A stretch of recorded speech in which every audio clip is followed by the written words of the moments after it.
Muy buenos días, ¿cómo estás? Bienvenido o bienvenida a tu canal de YouTube, El Israel del Sur. Soy Teodoro de América y en esta mañana vengo con un análisis, un nuevo vídeo, un nuevo tema, pero un análisis que voy a titular Yahshua de Nazaret, el Mesías desconocido. Y este análisis nos va a ir abriendo mucho más todavía el entendimiento a comprender la persona de Yahshua de Nazaret, su misión y todo lo que ha sido el proceso histórico de lo que hoy conocemos como el cristianismo, donde en ese cristianismo que nosotros conocemos hoy día, el gran desconocido es Yahshua de Nazaret, es el gran desconocido. Unas palabras que nos llenan de confusión. ¿Por qué? Porque mucha gente dice, pero ¿cómo puede ser desconocido Yahshua? Yahshua es Jesús, Jesús es el Cristo, y hay millones y millones de iglesias y de predicadores y de evangelistas y todo el mundo está predicando a Jesús, el Cristo, ¿y cómo puede ser desconocido entonces? Quiere decir que hay una figura,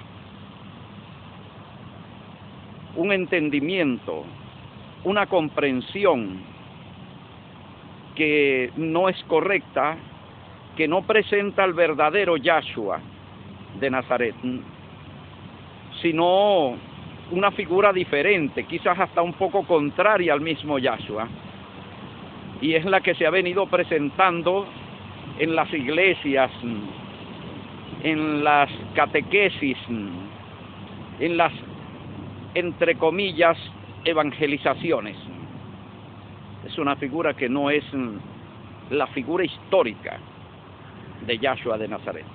Y queremos descubrir esta figura, queremos rescatarla para la humanidad, queremos rescatar su misión para que esa persona, esa misión, ese ideal que encarnó ese ser humano llamado Yahshua de Nazaret, pueda ayudarnos a nosotros también a entender nuestra realidad y a entender cómo la podemos cambiar y cómo ese Yahshua puede ayudarnos a nosotros a cambiar esta realidad. Gracias por su visita. Vamos a ir desarrollando este interesantísimo tema. Pero primero tenemos que entrar con unas palabras de oración, como es costumbre. Un hombre espiritual, un clérigo teocrático, como es mi persona, tengo que orar primeramente. Bendito eres, oh Yahshua, oh Yahweh, Padre Celestial, soberano Señor de los cielos y de la tierra. Padre mío, Señor, en esta mañana, Padre, en que me dispongo a hacer un análisis sobre la vida de tu enviado, Yahshua de Nazaret, te pido, Señor, tu iluminación, tu inspiración, que coloques palabras en mi mente, que me lleves en el espíritu al contexto de Yahshua, Señor, para poder expresar con mis palabras, Señor, todas las que son las palabras tuyas, Señor.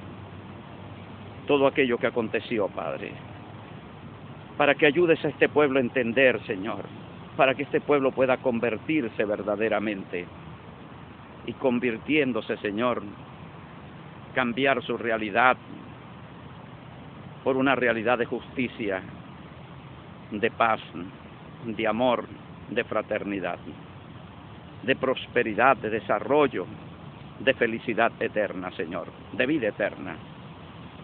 Te doy las gracias, Señor, porque oyes esta oración, Padre mío.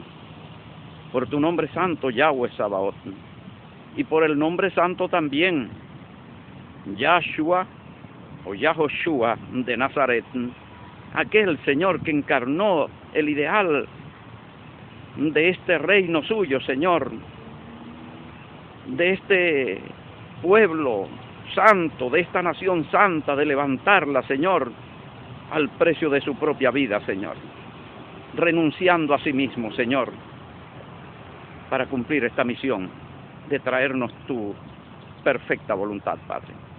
Por ese nombre santo también te lo pido, te lo ruego, Padre mío. Amén. Nos introducimos en este tema con una parábola. Yahshua de Nazaret llega a Jerusalén y se presenta una fuerte controversia con lo que llamaríamos hoy día en términos modernos el statu quo. El status quo son la élite gobernante y su sistema, su modelo, su ordenamiento, los factores de poder. Se presenta una gran controversia. Y vamos a analizar por qué se presenta esta controversia, cuáles son los motivos que generan la controversia entre Yahshua y estas, entre comillas, autoridades. Que estas autoridades estarían compuestas por tres grupos principalmente: los sumos sacerdotes, quienes ejercían el poder político, y el poder político en ese caso es también religioso, una mezcla de religión con política. Entonces podemos hablar de un poder político religioso ejercido por los sumos sacerdotes. Ese es el primer grupo. El segundo grupo son los ancianos del pueblo. Los ancianos del pueblo en ese caso son los representantes de las tribus de Israel, son representantes de las familias, son quienes representan a la sociedad constituida en ese tiempo. Pudiéramos decir los líderes sociales, pero que también al mismo tiempo estos líderes sociales también tienen un poder político, una función política, o sea, político-social. Y el tercer grupo son los escribas, porque los escribas en ese contexto son los jurisconsultos.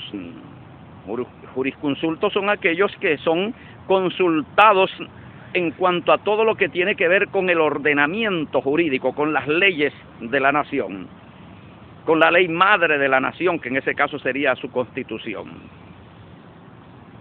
Ellos representan la institución jurídica, la institución donde se interpretan las leyes, donde son interpretadas las leyes, los escribas. Tenemos estos tres grupos y Yahshua frente a ellos, discutiendo con ellos,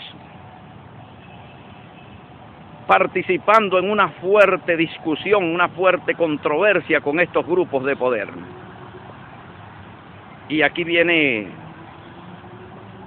que Yahshua intuye que estas autoridades, entre comillas, estos grupos de poder, tienen la intención, han concebido la intención de asesinarle. Pero intuye el móvil. ¿Cuál es el móvil? En este caso sería el móvil del homicidio, el móvil del crimen. Él lo intuye y se los deja ver abiertamente para que ellos lo entiendan, de que él está claro en cuanto que ellos desean asesinarle, y se los refiere en una parábola. Vamos a leerla. Evangelio según San Mateo, parábola de los labradores malvados. Y vamos a leer el capítulo 21.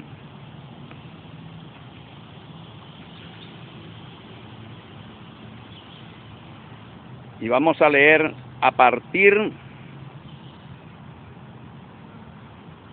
de el verso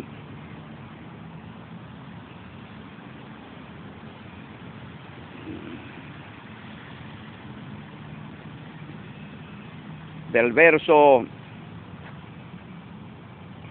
33. Dice así: oíd otra parábola. Hubo un hombre padre de familia que plantó una viña, la cercó de vallado, cavó en ella un lagar, edificó una torre y la arrendó a unos labradores y se fue lejos. Vamos a prestar atención a la palabra arrendó. La viña, en este caso, es Jerusalén,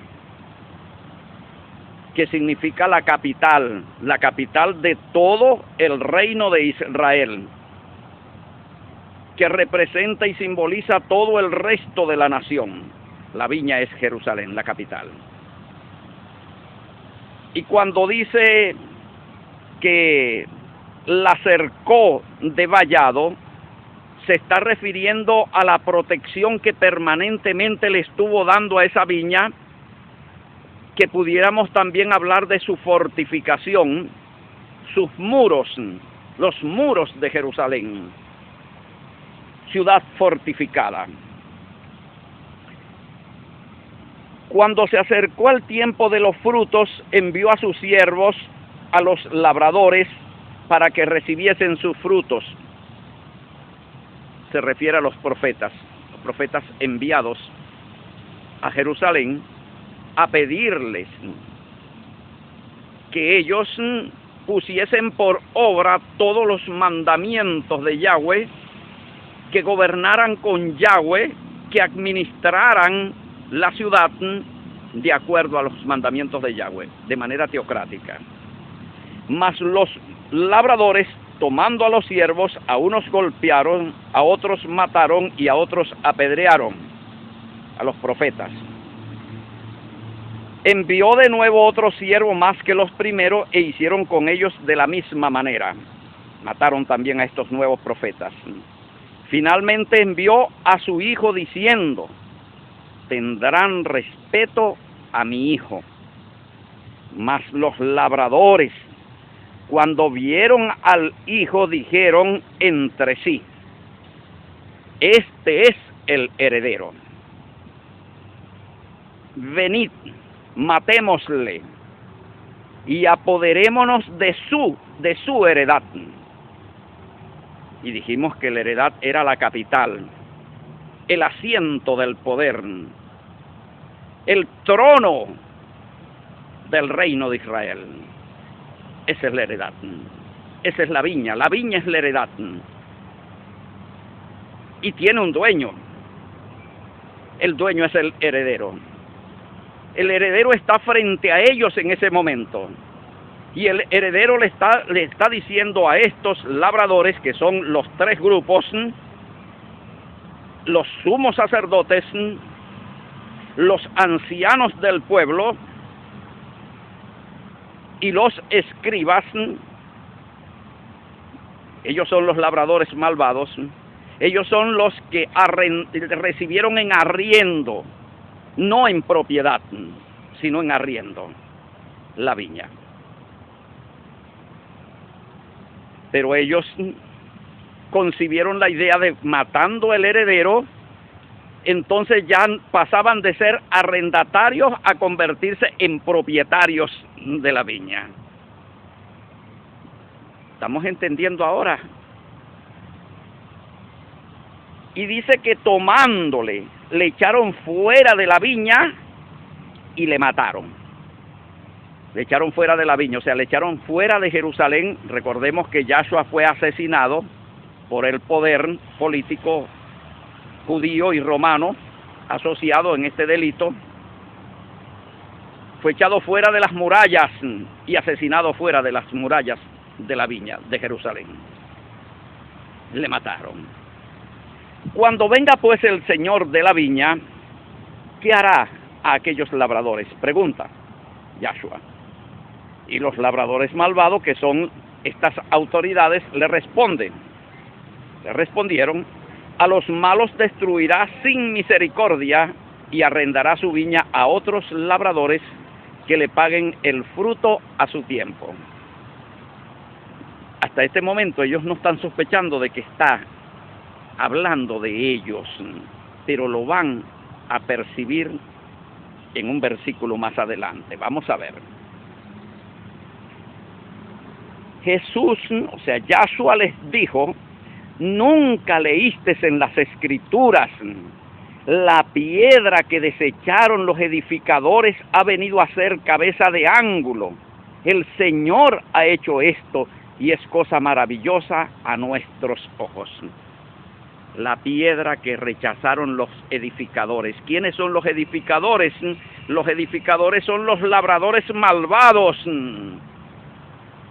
Ellos son los edificadores. Y estos edificadores, que son los labradores malvados, ellos rechazaron la piedra fundamental, que es el heredero. Lo rechazaron. Pero Yahweh convirtió esta piedra en cabeza de ángulo, o sea, el soporte de todo su reino. Por lo tanto os digo que el reino de Dios será quitado de vosotros. El reino de Dios será quitado de vosotros. Para poderle quitar el reino a los labradores malvados, primeramente ellos tenían que tener el reino en posesión. Si ellos no tenían el reino en posesión, entonces no se les podía quitar tampoco. O por lo menos tenían que tenerlo como una promesa, que el reino era para ellos. Pero dice, les será quitado. ¿Y qué es el reino? El reino es el poder, la administración sobre la viña, porque el reino es la viña, la herencia. Ese es el reino, o sea, la nación. La nación es el reino que le será quitado. Y será dado a gente que produzca los frutos de él. O sea, los frutos del reino de Dios, que en ese caso sería producir la justicia de Dios. Está anunciando que la nación entera le será quitada a ellos como reino de Dios. Ya el reino de Dios no será para ellos, sino será para gente que produzca la justicia del reino. Buscad primeramente el reino de Dios y su justicia. El fruto del reino es la justicia. El que cayere sobre esta piedra será quebrantado, y sobre quien ella cayere le desmenuzará. Hay una advertencia acá en contra de los labradores. Y aquí es donde ellos llegan a comprender la sabiduría de Yahshua, que los está acusando a ellos. Ahí entienden que la parábola se refiere es a ellos. Ellos son los labradores malvados que rechazan la piedra escogida por Yahweh, y ellos son los que conciben asesinar el heredero de la viña, que es el reino, que es la nación, que es el pueblo de Dios, para quedarse, para ser propietarios. Y oyendo la parábola, los principales sacerdotes y los fariseos entendieron que hablaba de ellos. O sea, entendieron que los estaba acusando de planear su muerte para expropiarlo, para quitarle su herencia en derecho. Pero al buscar cómo echarle mano, temían al pueblo, porque el pueblo le tenía por profeta. Y ahora vamos a pasar a analizar desde el mapa histórico estos acontecimientos, lo que significa este Mesías, Yahshua de Nazaret, los pormenores que envolvieron toda aquella situación. Para ello tenemos que irnos primeramente al año 63 antes de Yahshua. Dos hermanos Hircano y Aristóbulo se disputaban, hijos de la familia real, se disputaban el reino sobre Israel.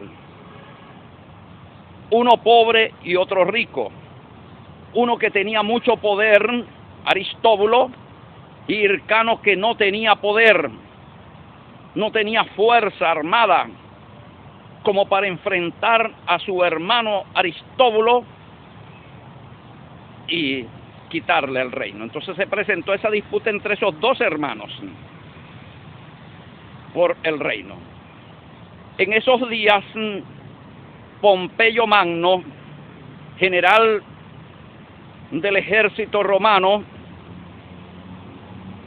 entró en Palestina y se estaba apoderando de toda Siria y ya estaba cerca de Judea, y uno de los hermanos, Aristóbulo, concibió pedirle ayuda a Pompeyo Magno en contra de su hermano Hircano, pero también Hircano concibió la misma idea de ir delante de Pompeyo Magno y solicitarle también apoyo militar en contra de su hermano Aristóbulo. Cuando ambos llegaron ante Pompeyo Magno, ocurrió lo que tenía que ocurrir por lógica, que Pompeyo se puso de parte del que tenía más dinero y más poder, de parte de Aristóbulo. Y de esta forma, Hircano fue sacado, fue echado a un lado totalmente, fue derrotado, y Aristóbulo fue reconocido como rey de Israel con el apoyo romano, pero iba a ocurrir lo que tenía que ocurrir en un trato con una nación como Roma. Los romanos, cuando ocupaban una nación, se apoderaban de sus dioses y los llevaban a su panteón y los ponían allí. Los agregaban al panteón romano, y la victoria de Roma sobre aquella nación era considerada una victoria de los dioses. Entonces Pompeyo Magno ocupó Jerusalén con sus tropas, no consiguió ninguna resistencia, y entonces preguntó: ¿dónde está el dios de esta nación para yo llevármelo? Porque los dioses de las naciones eran ídolos, estatuas que eran llevadas al panteón romano y adoradas junto con los demás dioses. Era la política de Roma. Entonces Pompeyo Magno concibió de que sus dioses, los dioses romanos, habían vencido al Dios de Israel, y por lo tanto un Dios vencido tenía que ser tomado y llevado también al panteón. Cuando pregunta dónde está el Dios de Israel, le dicen que está en el templo, y hacia allá se dirige, hacia el templo, un lugar donde existía un aviso público hasta el límite donde un gentil podía llegar. Pasar más allá de esos límites significaba pena de muerte, pero él entró en el templo de Yahweh, entró en el lugar santo y preguntó dónde estaba Yahweh, dónde está el Dios de Israel, y le dijeron que estaba en el Santo Santorum, el lugar más santo de todo el planeta Tierra, el lugar santísimo donde solamente podía entrar el sumo sacerdote una vez al año para presentarse delante de Yahweh, para interceder delante de Yahweh por toda la nación. Entonces se dirigió al lugar santísimo pensando que iba a conseguir un ídolo, y entró en el lugar santísimo y lo profanó con sus pies. profanó el lugar santísimo. Al ver que no encontró nada, preguntó, bueno, ¿y dónde estaba entonces el Dios de Israel? Que no lo he encontrado. Le dijeron, el Dios de Israel es invisible, no puede ser llevado a ninguna parte. Es un Dios omnipresente que está en todas partes, pero especialmente acá, en su santo templo. Cuando la nación se enteró de que Pompeyo Magno entró en el templo de Yahweh, profanó el lugar santísimo, toda la población se unió en un gran sentimiento, en un gran clamor, en un gran llanto, porque el lugar santísimo había sido profanado. El santo templo de Yahweh había sido profanado. Las leyes de Yahweh habían sido echadas por el suelo. Esto unió a toda la nación.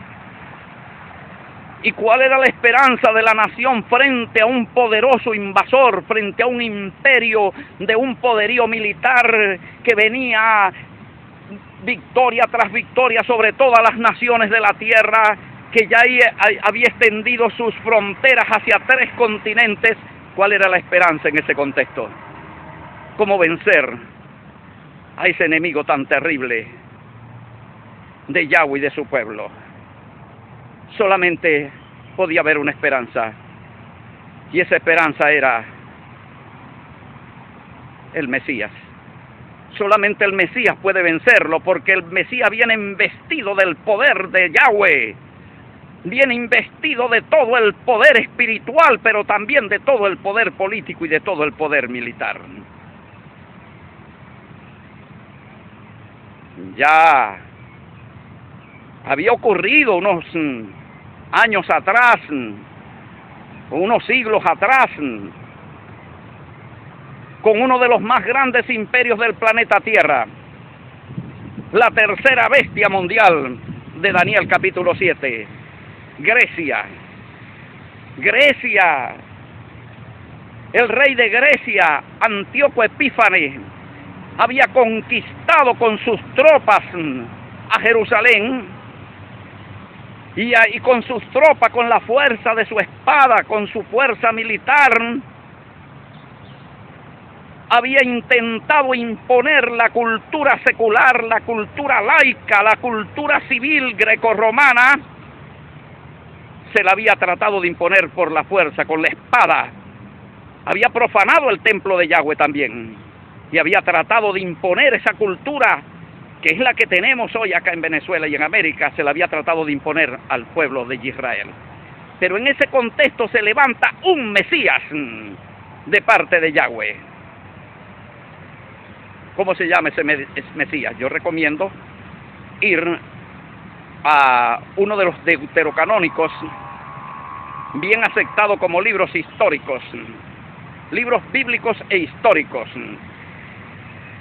Primera y segunda de Macabeos. Allí se narra cómo un sacerdote llamado Matatías, juntos con su familia, se levantó y convocó al pueblo: los que estén por Yahweh y por su santa ley, vengan conmigo. Y ahí de esa figura salió Judas Macabeo, el libertador en ese momento, el libertador. Traducción: la palabra Mesías significa libertador y gobernante. Se levantó ese hombre de esa familia, y con una pequeña agrupación, porque Yahweh había dicho: cuando tú veas un ejército más numeroso que tú, que tiene carros, que tiene armaduras, no le temas a ese ejército, porque Yahweh tu Dios está en medio de ti para darte la victoria. Y aquel hombre, Judas Macabeo, se levantó con un pequeño grupo en contra de un ejército griego que parecía como las arenas del mar, y los venció. Los venció y logró libertar a Israel del poder de Grecia, de la tercera bestia y su abominación destructora. Ahí teníamos el Mesías, personificado en Judas Macabeo. Logró vencer al imperio, con unos cuantos hombres, igual que lo hizo también Gedeón con 300 guerreros, destruyó el innumerable ejército madianita con 300 hombres nada más, porque tenía el respaldo de Yahweh. Entonces la esperanza contra todo el imperio romano estaba solamente en alguien, en el Mesías.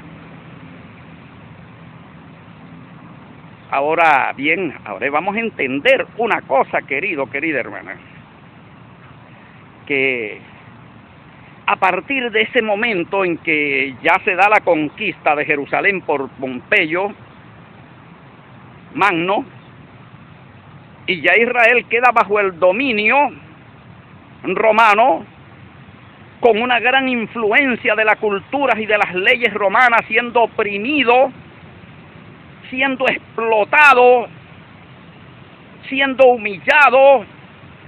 Ya el sumo sacerdote no lo designaba Yahweh, lo designaba era el César.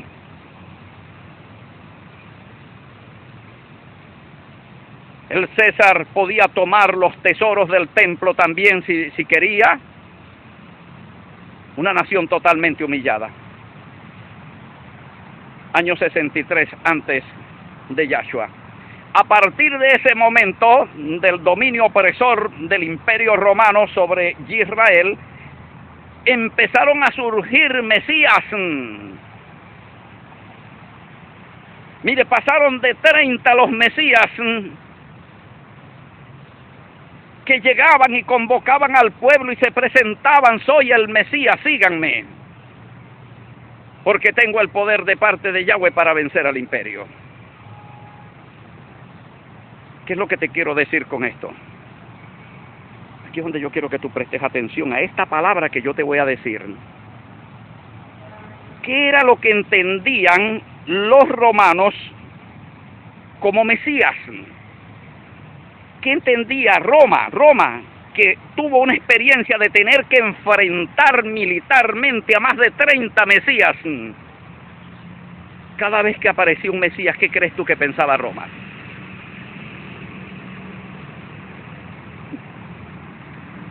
¿Tú crees que Roma lo veía como una figura pacífica, espiritual, llena de amor?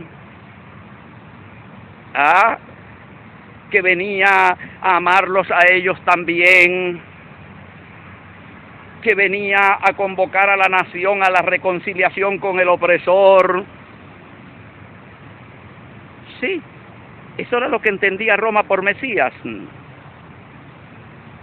Una nación que cada vez que le decían Mesías tenía que sacar las tropas para ir a sofocar una rebelión.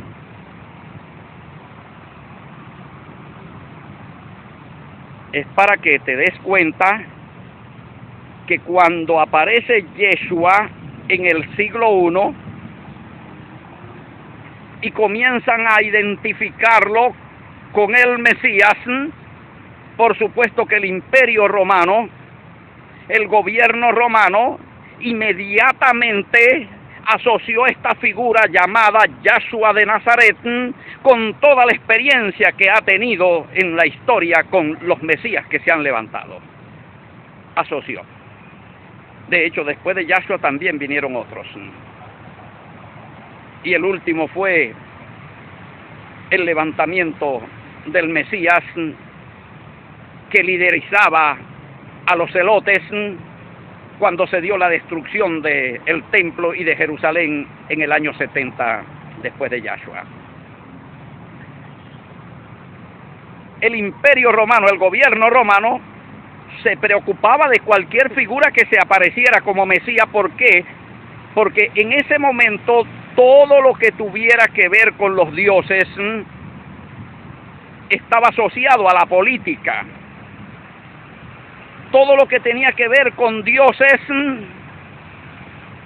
de alguna otra forma estaba relacionado con el poder político y también con el poder militar. Cuando un general iba a la guerra e iba a escoger el lugar de la batalla, consultaba primero a los dioses. Si él iba a ir el día de mañana y los dioses le decían mañana no es el lugar, no es el día conveniente, entonces suspendía la batalla, no iba. y las tropas se podían desmoralizar si trataban de movilizarlas en contra de la voluntad de los dioses. Ellos no peleaban igual porque decían, no, ¿cómo vamos a pelear en contra de los dioses? Los dioses dijeron que hoy no se puede, o mañana no se puede. Recuerdo que Julio César en una oportunidad, en una batalla contra los bárbaros, sabiendo que los dioses le habían dicho a los bárbaros que no pelearan en tal día, entonces él los atacó ese día sabiendo que la tropa no iba a responder igualmente, no se iba a defender para no desobedecer a los dioses. Entonces, todo se entendía desde los dioses, la política se entendía desde los dioses, por lo tanto el Mesías era asociado a la política, a un dios, y por lo tanto tenía relación con la política. El Mesías, en ese contexto, el Mesías verdadero y todos los falsos Mesías tenían que ver con una herencia,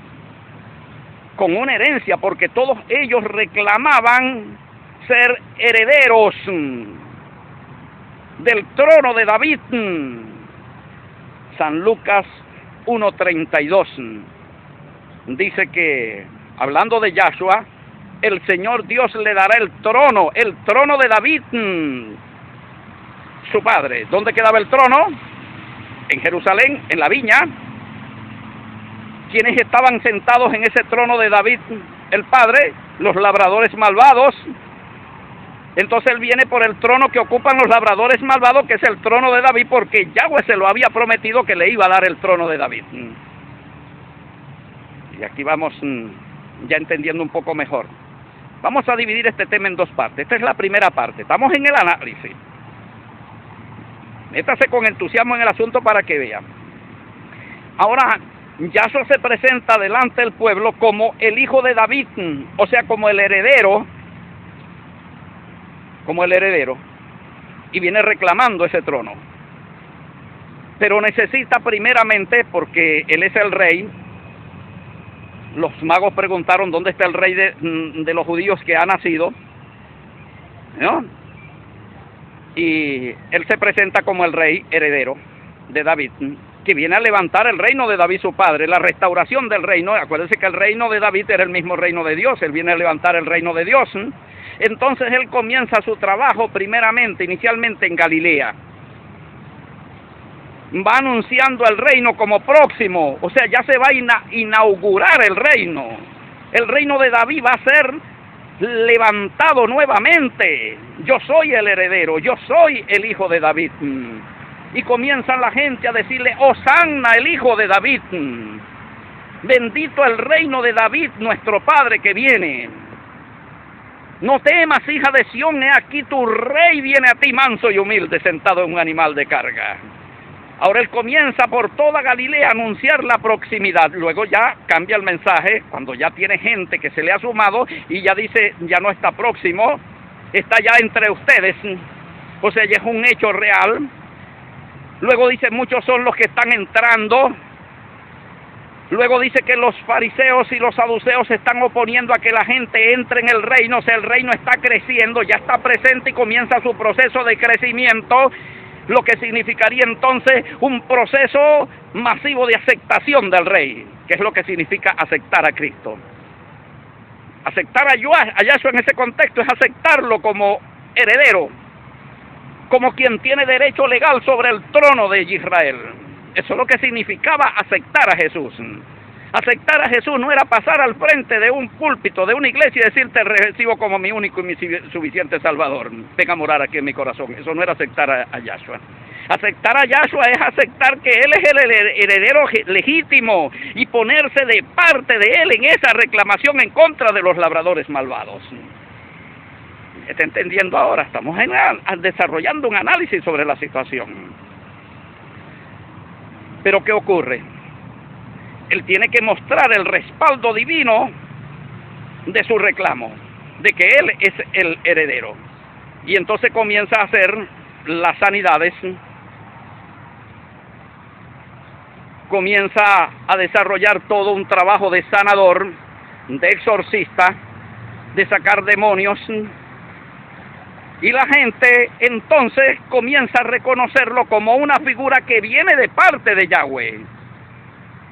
Pero la gente no presta atención al mensaje, al anuncio del reino, por lo tanto no cambia de actitud con relación al modelo de vida que ellos llevan, que ellos están viviendo en ese contexto.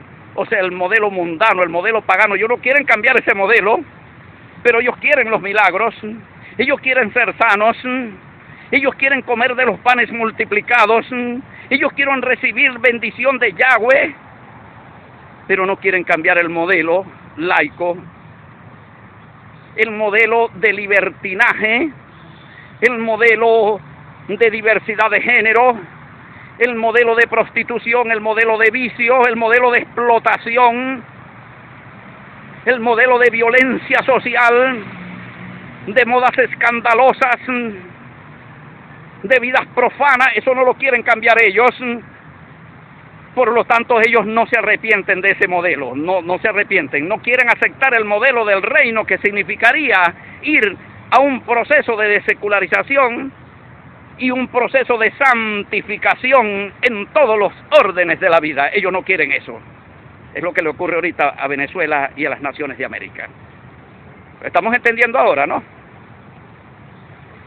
Entonces, como el reino de Dios es un reino de sacerdotes y de gente santa, y no de gente profana, comienza Yahshua a sentir decepción porque la gente no lo está acompañando en el ideal, en el proyecto del reino, no lo está acompañando. Están comiéndose la comida, los panes, los peces, están disfrutando de todas las sanidades, pero no se están identificando, no están comprándole a él el proyecto del reino de Dios, de sacerdotes y de gente santa para convertirse en una nación santa. Igualito lo mismo que está ocurriendo ahorita en este momento aquí en Venezuela, hasta con usted mismo o usted misma, que no ha considerado ni siquiera la posibilidad de cambiar. Ahora, perdóneme, estoy hablando inspirado desde el cielo, para que usted pueda entender. Esto lo lleva a él a comenzar a quejarse, a protestar, a reconvenir a las naciones, a las ciudades donde él fue y hizo todos sus milagros y predicó y anunció el reino como solución de Yahweh. ¡Ay de ti, Corazaín! ¡Ay de ti, Betsaida! Si los milagros que yo hice en ustedes los hubiesen visto la gente de Tiro y de Sidón, esas ciudades estuvieran ahorita, se hubiesen salvado de la destrucción. Pero sin embargo yo he hecho estos milagros y ustedes no me han creído. Ustedes recibieron, ustedes fueron sanados, ustedes comieron los panes, ustedes comieron los peces. Los leprosos fueron sanados, los paralíticos fueron levantados, pero el mensaje no fue creído. La proximidad del reino, la invitación a entrar en el reino no fue escuchada. De entrar en la teocracia, en el modelo de reino de Dios, ustedes a eso no, como dice, perdóneme la palabra profana, no le pararon. A eso no le prestaron ningún tipo de atención. Por lo tanto, en el juicio, Tiro y Sidón se van a ser tratadas mejor que vosotras. Y tú, Capernaum, que eres levantada hasta los cielos, hasta el Hades serás abatida. Capernaum, ciudad marítima a la orilla del mar, donde desarrolló la mayor parte de su ministerio, anunciando la proximidad y ya el reino como una realidad. Y esa ciudad, viendo todo eso, no fue capaz de involucrarse en el reino de Dios, para vivirlo, para construirlo, para levantarlo. No fueron capaces. Y entonces, así fue ocurriendo con todas las ciudades de Galilea. Sin embargo, mucha gente le siguió de Decápolis, 10 ciudades paganas, prostitutas y rameras, publicanos y pecadores le seguían. Y dicen algunos historiadores que aproximadamente le seguían unas 30.000 personas, que en ese momento significaba una cantidad importante. Y él se aproximaba a Jerusalén, acompañado de 30.000 seguidores, y la promesa del levantamiento del reino. Iba al reclamo del trono, iba a enfrentarse con los labradores malvados para reclamar el trono de David su padre.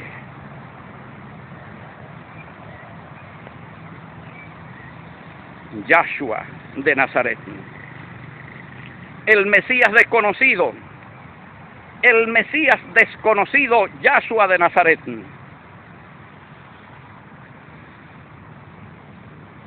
Primera parte. Viene la segunda parte, la parte más terrible de todos los hechos ocurridos a partir de la entrada triunfal a Jerusalén, acompañado con aproximadamente 30.000 personas, hombres, mujeres y niños, que lo aclamaban como el Mesías, como el Rey de Israel. Hosanna en las alturas, bendito el Hijo de nuestro Padre David, bendito el reino de nuestro Padre David que viene el reino de nuestro Padre David, viene entrando a la ciudad. Y dice que la ciudad se conmovió toda. ¿Qué quiere decir se conmovió toda? Es lo que hoy día se llama conmoción pública. Y la conmoción pública es un delito en el derecho romano, porque es perturbación de la paz pública. Perturbación de la paz pública. Y vamos a analizar estos hechos con profundidad en el próximo vídeo, en la segunda parte de Yahshua de Nazaret, el Mesías desconocido. Muchísimas gracias por su atención. Más información sobre el Israel del Sur, el proyecto de Yahshua, el ideal de Yahshua y de Yahweh acá en Venezuela y en América. Visite nuestro sitio web en internet en www.tovczla.blogspot.com. Y si quiere entrar en la controversia, porque ahorita se está generando la controversia acá en Venezuela con los sumos sacerdotes de acá, con los ancianos de acá, y con los escribas de acá, y con los fariseos de acá. Hay una gran controversia ahorita acá en Venezuela y en América. ¿Dónde consigue usted esa controversia que se va generando? En nuestro perfil de Facebook, Teocracia de Israel, en Facebook. Ubíquenos allá. Si no hay, porque ya llegó al límite, 5.000, y usted si le responde, no puede aceptar más amistad porque llegó al límite, no importa, síganos allí, dele seguir, y síganos en Facebook en Teocracia de Israel. Vamos a abrir otros perfiles más con el mismo nombre, Teocracia de Israel, para dar chance a todas las demás personas que también quieren entrar. Eso fue una idea que me dio ayer un seguidor. Bien, también puede hacerlo a nuestro número de WhatsApp 0424-255-7182. Allí tenemos nuestro número de WhatsApp del Israel del Sur. Pido sus oraciones, las oraciones de todos ustedes, porque todo esto es para construir la esperanza desde acá. Y la esperanza significa la derrota del imperio romano, del dominio romano en Venezuela y en América, porque todavía el imperio romano está aquí, está presente acá. Las leyes romanas son las que siguen gobernando en Venezuela y en América, y el mismo modelo greco-romano, pero ha de ser derrotado por el reino para ponerle fin al siglo. El siglo es el dominio secular, y eso lo vamos aprendiendo a través de todos estos vídeos. Muchísimas gracias por tu atención. Muchísimas gracias también por apoyarnos con tus oraciones. Muchas gracias también a aquellos que nos han apoyado con sus donativos, porque hay algunas personas que nos han apoyado también dándonos algún donativo para sustentar este trabajo, para fortalecerlo, para extenderlo. Muchísimas gracias. Que Yahweh nuestro Dios te bendiga. Bien, será hasta una próxima oportunidad. También puedes escribirnos a nuestro correo electrónico teocráticosbzla@gmail.com. Hasta pronto, les amo mucho.